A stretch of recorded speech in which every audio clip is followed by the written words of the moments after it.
কড়াইতে তেলটা দিয়ে দিয়েছি, একটু নিম বেগুন ভাজা করবো আজকে। এই কড়াইটাতেই করবো যাতে তেতোটা, এই কড়াটা তেতো তো, আগে বেগুনটা ভেজে তুলে নিই, তারপর নিম পাতাটা দেবো।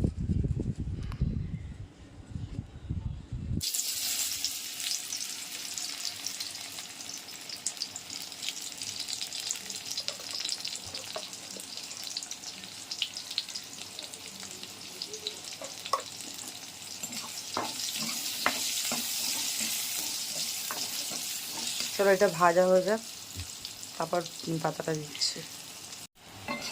চলো বেগুনটা ভাজা হয়ে গেছে, তুলে ফেলি।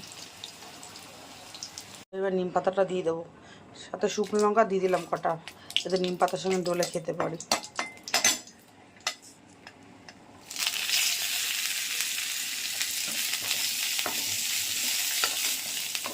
তেলটা একটু বেশিই রাখছি, তাহলে ভাতের সাথে মেখে খেতে বেশ ভালো লাগে।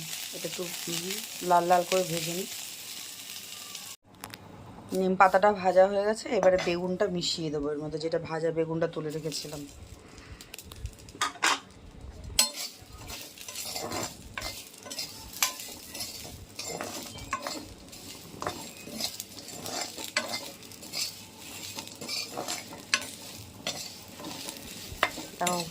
দুপুরে গরম গরম ভাতের সঙ্গে কিন্তু জমে যাবে একদম, হেবি সুন্দর লাগছে খেতে, তাহলে কতটা ভালো লাগবে।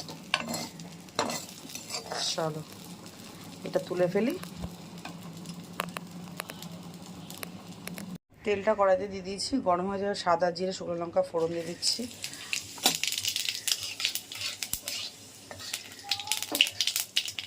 গ্যাসটা একটু কমিয়ে দিই, আজকেও এটা ভাজা করবো।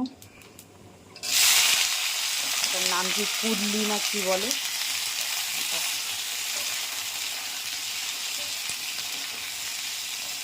চলো এটা একটুখানি ভালো করে ভাজা ভাজা হোক, তারপর আবার আলুটা দেবো। এটা ভাজা অর্ধেক ভাজা হয়ে গেছে, এবার আলুটা দিয়ে দেবো। চলো আলুটা দিয়ে দিই।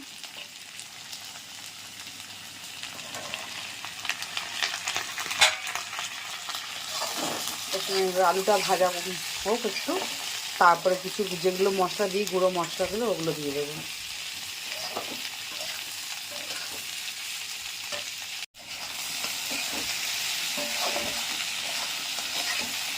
আলুটাও ভাজা হয়ে এসছে প্রায়। চলো এর দেখি আলুটা কতটাই হয়েছে। এবার মশলাগুলো দিয়ে দেবো। প্রথমে দিয়ে দিচ্ছি একটু হলুদ,